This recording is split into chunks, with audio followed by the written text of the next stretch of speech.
Muchas gracias por continuar en A Partir de ahora. Estamos conversando con la excelente periodista Altagracia Ortiz Gómez, especializada con diplomado y todo en el tema salud, pero además que lo ha ejercido con dignidad, ética e integridad.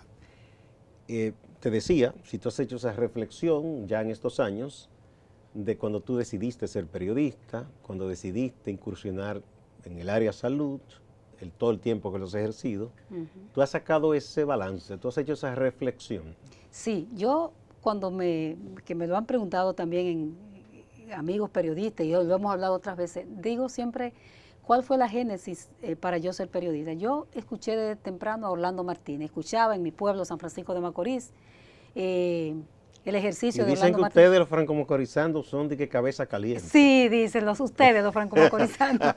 Entonces yo escuchaba de ese periodista, no leía tanto, no había tanto acceso a lectura, pero sí escuchaba el ejercicio y yo quería ser como él. Sí. Entonces me encantó, además. O sea que eso te sirvió de ejemplo, emular a una persona como Orlando, un excelente periodista muy entregado. Exacto, y yo siempre, Orlando Martínez, asesinado en los 12 años de Joaquín Balaguer, para recordarle a los más jóvenes. Y entonces yo siempre quise ser periodista, me encantaba el reporterismo, escuchar los reporteros. En San Francisco había emisoras emblemáticas como Ibis Radio, entonces yo escuchaba desde tal esquina, fulano de tal. Esos años de represión terrible. Terrible, entonces yo quería ser así, yo quería ser reportera. Y en efecto estudié periodismo en la Universidad Autónoma de Santo Domingo, me encantó, me encantó la decisión que tomé, no me arrepiento nunca, me encanta este oficio. Siempre supe que no era, y recuerdo a profesores como Rafael Núñez Rasals, nuestro maestro que decía mucho que no era una carrera para hacer. Tampoco perseguimos nunca hacernos ricos. No. Yo nunca tuve eso como meta. No. O sea, yo sí creo que uno tiene derecho a vivir con decencia. Y tener un buen nivel de vida. A tener un buen nivel de vida, o sea, usted tiene derecho a eso, pero nunca perseguimos riqueza. Yo creo que la mayor riqueza que uno puede tener es tener una vida decente, tener buenos amigos, no muchos porque no se tienen muchos, pero de buenos amigos. Sí, entonces yo no me arrepiento de esta carrera.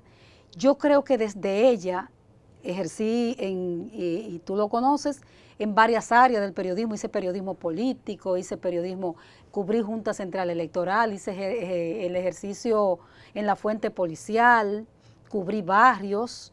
Y después tengo como 19 años en la fuente de salud. Y yo digo que tú has sentado un precedente importante. Así es, y entonces, desde ahí es mucho lo que se ha podido empujar. Aquí hay hospitales, estructuras hospitalarias, que yo tengo el orgullo de decir que se han construido gracias a reportajes, que se terminaron de construir gracias a reportajes. Se puede empujar. O casos de personas que no debería ser así, pero que por esa historia contada, un drama humano se ha resuelto. Cierto. O se ha tratado de resolver a una familia, a una persona, una situación particular. Cierto, o denuncias sociales fuertes, como por ejemplo, este año, que todavía el año 2019, yo hice 2 denuncias fuertes. Una, cientos de médicos falsificando expedientes. Ese fue un tema que tú pusiste en la palestra y que motivó que por lo menos se pusiera atención a ese asunto, ¿no? No se hizo nada al final.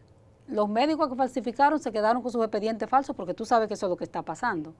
Esa fue una, o sea, para poder tener una nota, un punto para acceder a una residencia médica, ser especialista, tener que falsificar expedientes.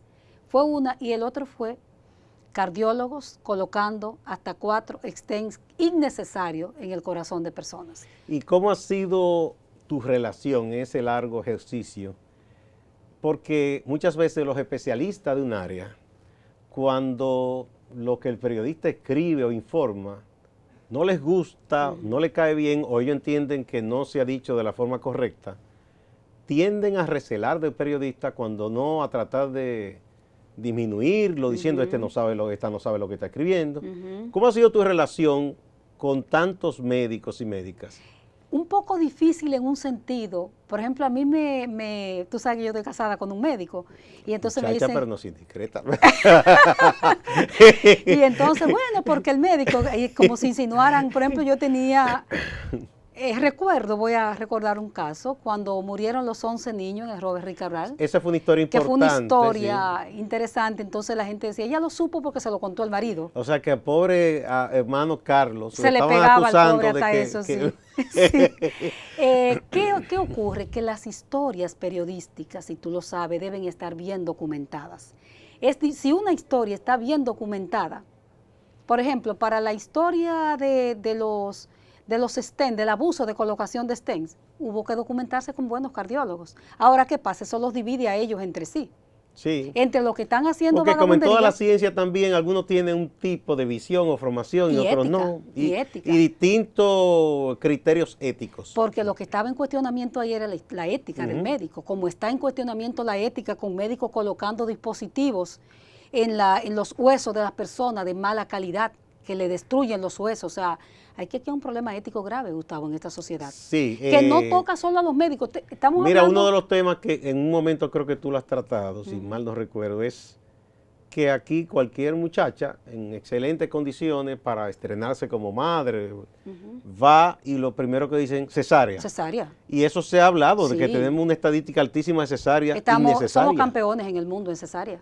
Porque el médico te induce, y cuando digo el médico no son todos los médicos, te induce a la muchacha, hay que hacerte cesárea. Y entonces, a mí que me escucha, como dicen en el Cibao, y mamá que, a mí que me escucha, y mamá a mí que me gusta, y mamá que me escucha, la muchacha que no quiere hacerse un parto porque tiene miedo, le han metido dolor, todo el tema del miedo, no la preparan para todo lo eso. otro, ¿no? Entonces, insisto en la pregunta original, si la historia periodística está bien fundamentada, y tú buscas a los expertos, buscas a los críticos, los consultas todo, oye, pueden decir todo lo que sea. Al principio, una de las cosas que hace mucho en el sector médico es, porque tú me logras entender, es decir, estúpida, tú me logras entender. Como quien dice, yo estoy hablando como científica. Sí, estoy hablando científicamente, tú me logras entender, sí, logro entenderte perfectamente, te entiendo. Y hay que tener paciencia para claro, eso. Y en este caso ayuda mucho que uno ha estudiado. Una de las cosas que hay que decirle a los muchachos jóvenes es que estudien los temas. Sí. Y además lean. que nosotros, siempre dicen los maestros de este oficio, uno vive de preguntar. De preguntar. Si algo no le entendiste, bien, usted me dice tal cosa, ¿esto qué significa? ¿Qué quiere decir? Así ¿Verdad? Es, para uno no transcribir algo sin saber lo que está escribiendo. Pero tú sabes que ocurre mucho, ocurre con una colega mía que tiene la misma formación y los años que Doris Pantaleón, que la gente nos pregunta mucho, ¿ustedes son médicas realmente? Porque son muchos años haciendo lo mismo, escribiendo lo mismo. Y ya manejan la terminología y uno todo, maneja ¿no? todo. Entonces, a veces no se sabe si uno es médico o es periodista realmente, pero nosotros somos periodistas con una especialidad, un posgrado en materia de salud y 20 años. Hay países en que, pero son países más ricos, obviamente. En el caso de Corea del Sur, me decía una vez uno de los dignatarios aquí de la Embajada de Corea, muy interesado, yo le hice una entrevista que me enviaron, siendo entonces, comenzando en el reporterismo de economía, y hablaba muy bien el castellano el hombre. Había estado en Venezuela y lo aprendió allá y en México. Y él me decía, ay, qué bueno. Y yo después digo, ¿qué? Dice, no, es que yo soy periodista y es lo que me apasiona. Pero él me dice que allá en Seúl, en Corea, los medios se han puesto de acuerdo y con las propias universidades, y lo que hacen es que te dicen, ¿cómo tú te ves como periodista? ¿Qué te gustaría ejercer? Salud. Tú te haces entonces, por lo menos el nivel básico de salud tiene que hacerlo. Y luego entonces toma las materias ya propias de la comunicación. Aquí hay de todo, aquí hay gente formada, bien formada en materia de salud, pero también hay intrusismo como en todas partes. Sí. Aquí hay hasta publicistas y se hacen pasar por periodistas formados en salud. Ah, no, porque la profesión nuestra, cualquiera la toma y la gusta lleva. Más que el carajo. Yo vi en estos días un caso de un señor que tiene un programa de televisión y de radio y que tuvo un problema con otro que es político y yo veo gente y no, porque estos periodistas, digo, pero ese señor nunca ha sido periodista. Así es. Tengo entendido que fue karateca, qué sé yo, ingeniero, no sé de qué cosa. Ah, sí, sé a quién te refieres. Entonces, sí, los periodistas, igual gente que está destruyendo el oficio, pidiendo, mendigándole a los políticos. Pero de manera asquerosa, entonces se le pega a todo el mundo el foul. Sí, que eso es un problema serio que hay ahora, una ética, porque también hay periodistas haciendo diablura.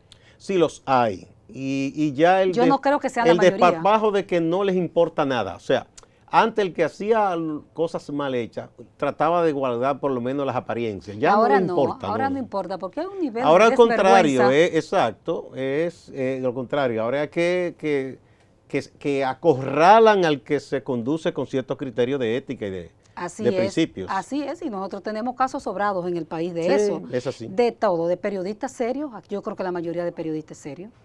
Sí, hay mucha gente que respeta la seria y profesión, digna, que se mantiene. Pero Gustavo, 2 o 3 dañan todo. Y parecería, entonces, desde el poder juzgan al todo por unos cuantos. Sí, no, porque eso, no, pero eso es dirigido y malintencionado. Dirigido y malintencionado. Yo nunca me olvido del artículo famoso de Vargas Llosa, hablando de lo que le ocurrió a un amigo de él, que el tipo había ido de Chile a Perú y era actor, salió corriendo cuando Pinochet, y como eran amigos, él un poco le ayudó a sentarse en Perú, y él comienza a montar obras de teatro, se dio cuenta que había escasez de eso en Lima, y comenzó a montar vodevil, obras ligeras de entretenimiento, y fue un éxito. Le dio trabajo a varios actores, después abrió otra sala más y más actores peruanos tenían trabajo. Pero tú sabes cómo es el mundillo de la farándula, le estaban acabando al pobre chileno.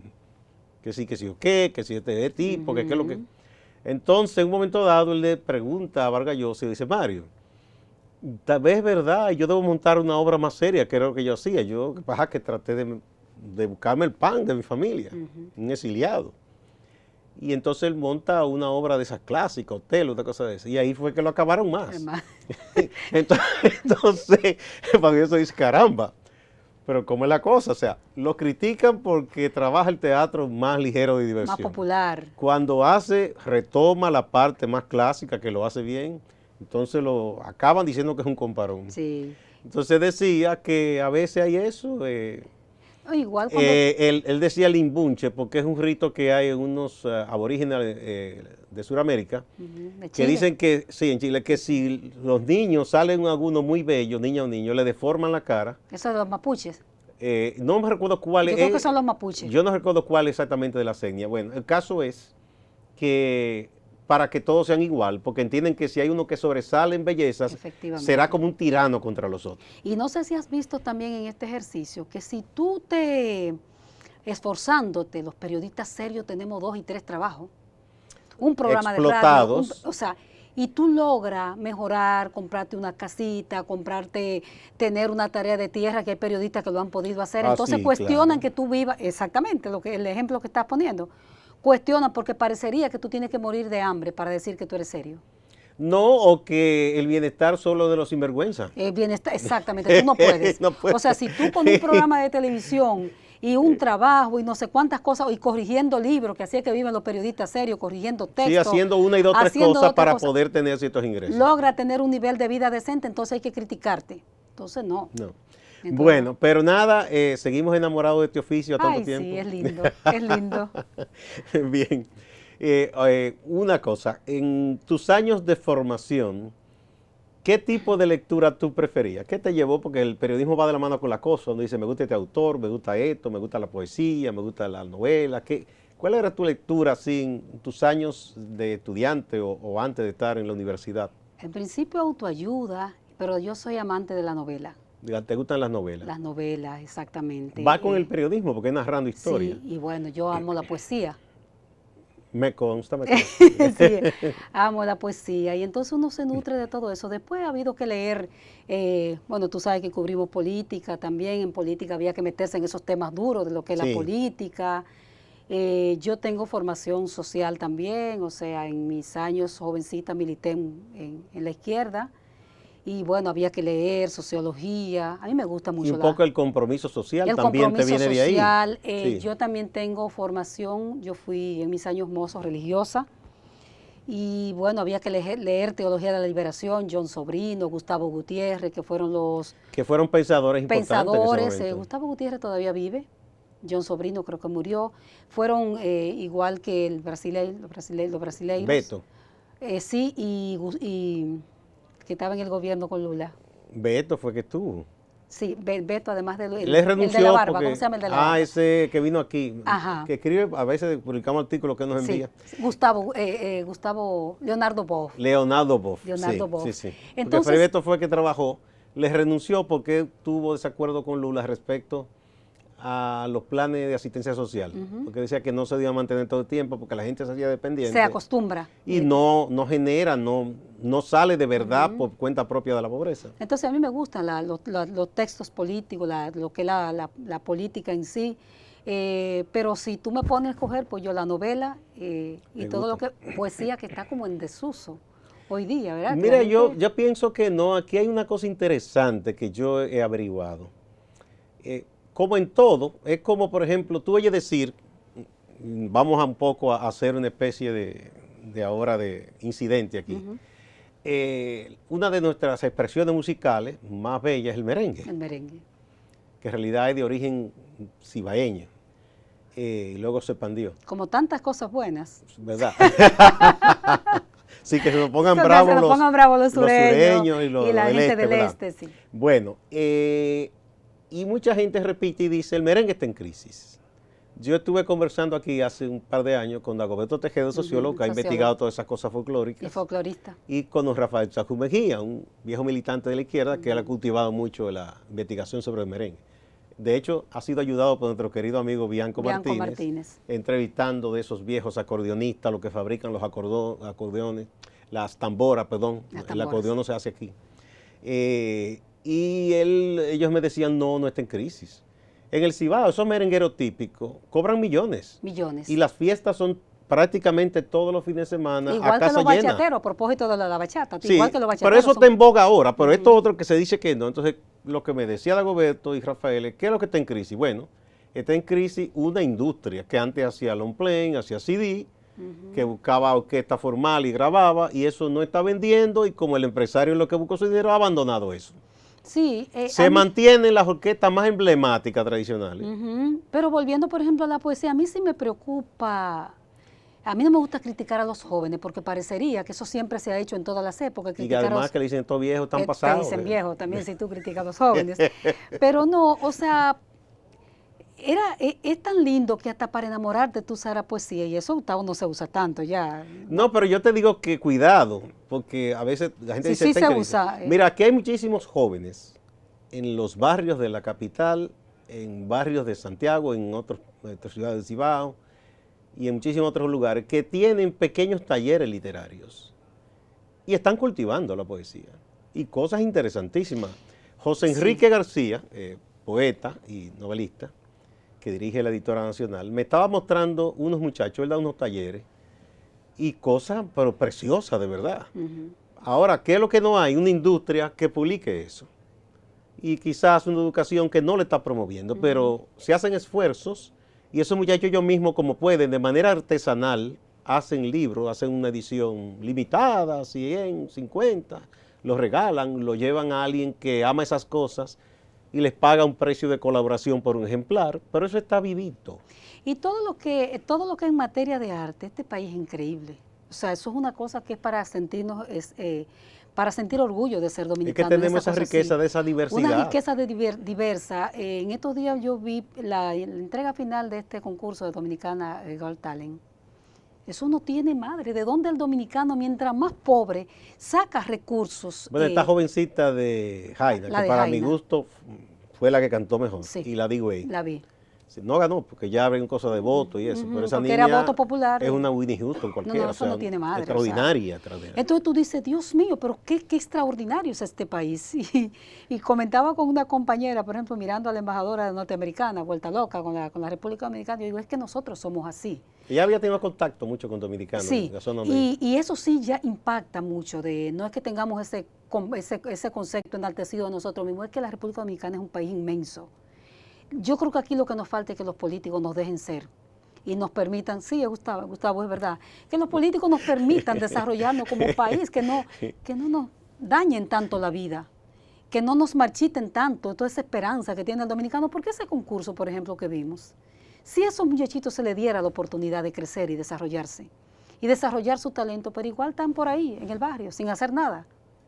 Entonces falta todo eso para que esa cultura dominicana, todo ese talento en el merengue, en el ballet, en todos los géneros artísticos, la gente se pueda desarrollar y tenga oportunidad. Mira qué cosa, tenemos que irnos. Antes de ir, quería abonar a lo que tú dices, que precisamente por la crisis en la industria de los medios tradicionales, y eso es muy triste, las primeras cosas que se suelen cortar son los suplementos, Sí. suplementos de cultura. Ese mismo diario en que trabajamos hoy tenía esos suplementos fabulosos, que uno, eso era tan bueno para uno, que uno además del trabajo diario se animaba a colaborar de vez en cuando. Sí, con un artículo. Y yo le entregaba, recuerdo, a mi querido don Mario Álvarez Dugan, uno de esos textos, o a Marrero, o a Claudio, que tenía una de las revistas, y se publicaban, y era un extra que no le pagaban a uno por eso, porque uno se sentía bien. Pero tú te sentías bien. Y era otra cosa. Es Vamos a verdad. otra pausa.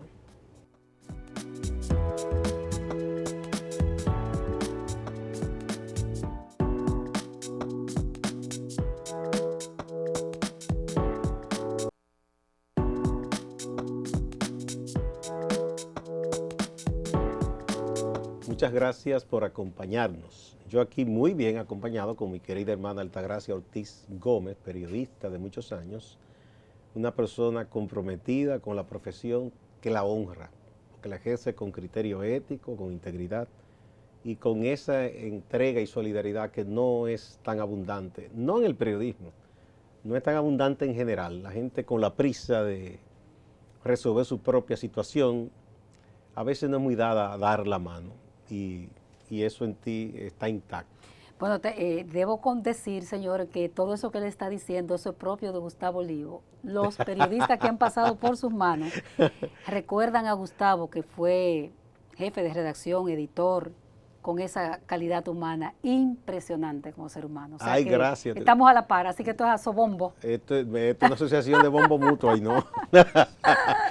Entonces, bien, ¿cómo tú ves el ejercicio periodístico en estos momentos del sector salud como tal? ¿Tú piensas que estamos bien cubiertos? Yo he visto que hay muchísima gente con páginas, cosas. ¿Y qué tú le quitarías o le agregarías para enriquecerlo? En los grandes medios hay buenos periodistas. Estoy hablando de los impresos, sobre todo, y los digitales. Bueno, tú estás en el periódico Yo Hoy. estoy en el periódico Hoy. Doris en el Listín. Doris está en el Listín Diario, está Lizania. Lizania en el Diario Libre, que hace muy buen trabajo María también. Teresa en el Caribe. También y excelente. mujeres todas, por cierto. Sí, no, las mujeres son las que están haciendo mejor reporterismo. Sí, María Teresa en el Caribe. Después hay 16 medios digitales. De salud. De salud. Está el de Pedro, ¿verdad? Pedro Ángel, que tiene resumen de salud. Después de ahí se desprendieron dos más, Diario Salud y Diario de Salud. Y después hay un montón de páginas más, porque además es una autogestión de los periodistas. Ese es uno de los nichos que los periodistas hemos encontrado, de hacer una página, una emisora digital, porque uno no tiene el gran capital para montar un canal grande de televisión abierto, ni montar hacer una revista impresa grande, ni un periódico. Es ¿no? autogestión. Sí. Entonces, en materia de cobertura, yo pienso que se hace un periodismo bastante responsable, con dificultades, porque por cosas ya que son gajes del oficio, porque un reportaje tuyo genera llamadas de Palacio, porque un reportaje tuyo genera que te declaren enemiga del sistema y todo eso, pero digamos que a eso nosotros estamos acostumbrados ya. Y ya como que eso es gaje del oficio. Entonces yo pienso que sí. ¿Qué hace falta? Y creo que es un fenómeno que está ocurriendo mucho, que se quiere volar muy rápido. O sea que hay que agotar las etapas en periodismo. El Día tiene una periodista también jovencita, nueva, en el área de salud, pero yo siento también que hay, y uno lo dice cuando puede, muchachos, despacio, y hay que leer. Y no hagan preguntas en las ruedas de prensa, yo lo digo, no hagan preguntas sin conocer el tema antes. Pero por lo menos en pregunta, porque una de las cosas que una señora que yo veo gente que pone un micrófono en una cámara y no pregunta nada, Sí. se traga el rollo. Porque, Y eso ha hecho que funcionarios y empresarios se acostumbren y dicen, vamos a leer este documento, lo vamos a entregar, pero Y no se va a haber van. preguntas. Ah, sí, cierto, esa es otra. Esa es la peor falta de respeto a los medios y a los reporteros. Es así, da una bomba y salir todos rápido que se van. ¿Qué es eso? Sí. Pues en salud se pregunta, ¿por qué hay que preguntar necesariamente? Si hay un medicamento que está prohibida su venta, por ejemplo, en estos días ha habido un escándalo con el tramadol, que debe venderse con receta médica y parece que hay un expendio en el país sin receta médica. O sea, los periodistas tienen que preguntar para poder, además que, por ejemplo, los que trabajamos para impresos y digitales, porque trabajamos para los dos, estamos en la obligación de sacar una historia diferente al día siguiente, porque el lector te leyó en el digital, que te leyó en acento. No, o en un Twitter, que es más rápido, y dicen cualquier cosa en Twitter. Sí, que esa es una de las situaciones de los grandes medios. Los medios de comunicación atraviesan por una crisis enorme en este momento. Que no es solo aquí. No, no es un fenómeno exclusivo de la República Dominicana. Entonces, la historia que se contó hoy debe tener elementos nuevos para que el lector me lea en el día de mañana. Sí, porque, ¿verdad? Hay que evolucionarla. Antes se decía hacerla post-radio, post-televisión, luego post-internet, y ya incluso es post-redes sociales, porque eso es una cosa tan rápida que... Así es. Una cosa interesante, por ejemplo, en el periodismo en salud, que ya es una especialidad en el país, es la credibilidad. Lograr que lo que escribió, por ejemplo, Altagracia Ortiz, lo que escribió Doris Pantaleón o una de las compañeras, Lisania, la gente sepa que tenga un sello de que es una persona que no se va a inventar, que no va a improvisar. Efectivamente, la gente dice no. Porque aquí hubo un caso muy triste con una niña que aparentemente raptaron, mataron, y el caso todavía más o menos está, ya hubo fallo. Pero uno de los diarios inventó toda una novela hablando de que eso era para aplicar los órganos y venderlos. Fue muy triste y eso, que aquí a cualquiera la agarran, le sacan el hígado y lo venden. Y yo recuerdo que los médicos del Secanot y del INCOR, se escandalizaron. Y nosotros hicimos unos reportajes, que por cierto ellos hasta nos reconocieron, nos felicitaron, lo hizo el compañero Samuel Tapia, diciendo, señores, no, eso es lo más anticientífico. Un asesino en la calle con un machete sucio de que le va a cortar una cosa y lo lleva en una bolsa y eso va a servir para ponérselo ahí, pero por Dios. Y los medios deben ser responsables y no divulgar esas cosas, porque ¿qué pasó? Nos decían ellos en el INCOR, que muchísima gente que estaba dispuesta a la donación echó hacia atrás, pensando que había que ese supuesto negocio y esa cosa. Es una leyenda urbana realmente lo de... Pero ¿qué es eso? Es irresponsable. Los medios tienen que tener cuidado. Una de las cosas que uno aprendió es el manejo de cifras, estadísticas, porcentajes, que a la gente aquí le encanta decir. Uno oye cosas que aquí el porcentaje tal cosa de salud se destina a tal cosa. Se destina tanto, y tú pero dices, por ¿este Dios, hombre de dónde sacó? O este hombre o esta ¿qué mujer medición de dónde hizo? Sacó, ¿Qué datos? ¿No? ¿De qué investigó para decir eso sí? Y la gente repite y siembran unos prejuicios en la gente terrible con eso. Ese caso fue el caso específico de la niña Carla Maciel. Sí, terrible. Lo que se derivó de ahí fue terrible. Nosotros presenciamos, por ejemplo, la intervención del Ministerio Público en una clínica llena de pacientes buscando una cosa horrible. Yo dije, ¿pero qué es lo que se está haciendo en este país? Pero no solo interviniendo, sino llevando cámara, porque eso gusta mucho, que se vea. O sea, yo no podía creer que después de tantas páginas sobre trasplante de órganos, estar viendo eso. Y además de los protocolos, de cómo se debe entrar a un hospital, sea la autoridad que sea, porque usted no está entrando a un estadio ni a una gallera. En una de esas clínicas, por ejemplo, había médicos y pacientes bajando, escandalizados de ver tantas cámaras, o sea, una cosa horrible. Ahí hay que crecer en el país todavía. El saber que usted no puede entrar a una sala donde hay pacientes a meterle una cámara, por ejemplo, entre sus glúteos. Que ojo, lo hacen con el que no tiene apellido ni influencia. No se atreven a hacer, es como la cobertura de los temas, por ejemplo, de funerales, que es una cosa odiosa.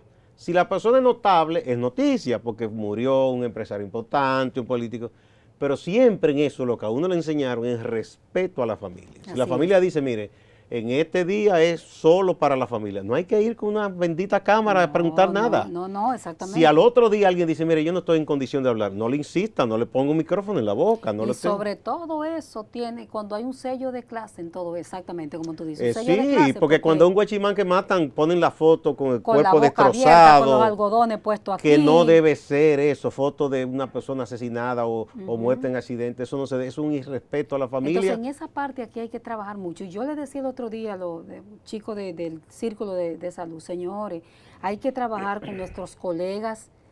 Es decir, la Organización Panamericana de la Salud, que ha formado periodistas aquí, no deben cesar con que formaron una generación de periodistas, porque a la generación mía la va a suceder otro. Entonces hay que formar esos periodistas, hay que formar los camarógrafos que están en la calle también. Hay camarógrafos, por ejemplo, aquí, que son incapaces de introducirle una cámara en las nalgas, en la cara, en el rostro a un niño. porque ya están formados, pero hay que formar. Se ha hecho un esfuerzo con tanto la OPS como, por ejemplo, UNICEF respecto a cuando son niños o niñas en situaciones delicadas. Ahí se trabaja un poquito Mira más, todo ya. el tema de la violencia de género, de eso de decir los nombres en violación, de todas esas cosas. Se ha ido aprendiendo, pero todavía hay medios que son más laxos, más descuidados en eso, más irresponsables. En el caso de los feminicidios hay hipótesis que hablan de que mientras más detalles se dan, eso puede dar idea a quién es. Hay incentiva, así mismo es. Igual que los suicidios. Eso no debe ser. Que tú incentivas. Esos errores se cometían mucho antes, se ha ido aprendiendo, porque se aprende de las experiencias, ¿no? Y en los temas drogas, que se le decían tanta tonelada de que yo cuánto de cocaína a tanto, entonces tú le concho, pero la gente decía, no, pues este es el negocio. Pues este es el negocio. No, y además también, cuidado, yo recuerdo con el caso este de César Abusador, que se mencionaron esos dos jóvenes peloteros, que yo dije, señores, tengan cuidado, porque aquí hay una costumbre con eso, de que lo dice una autoridad es palabra de Dios. Lo dicen y después investigan.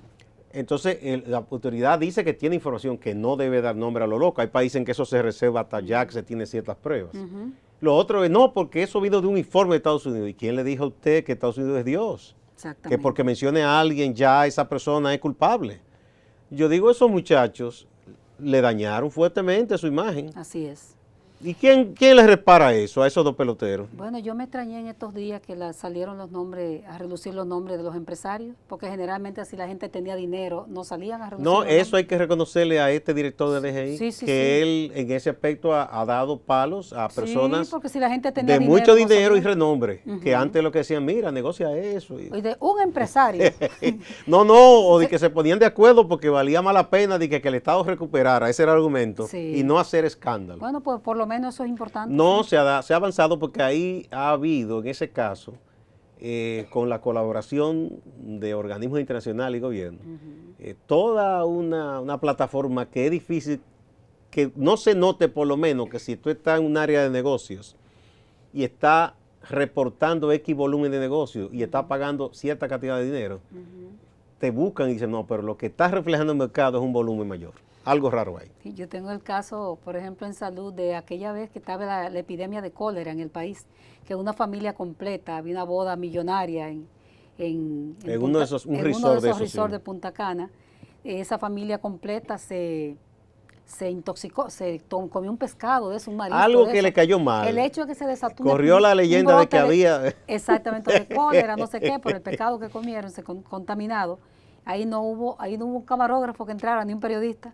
Pero a los pobres que iban al Morgan en ese tiempo, entonces la cámara con el chorro. No, y almacenes de gente tirado aquí. Eso. Y almacenes de gente tirado por donde quiera. Mira, cuando ocurrió en estos días, por cierto, a propósito de eso, de la ligereza de los medios, que lo comenzó la cadena Fox norteamericana, que conozca esa cadena sabe todo lo anti-latinoamericana que es, racista y de todo.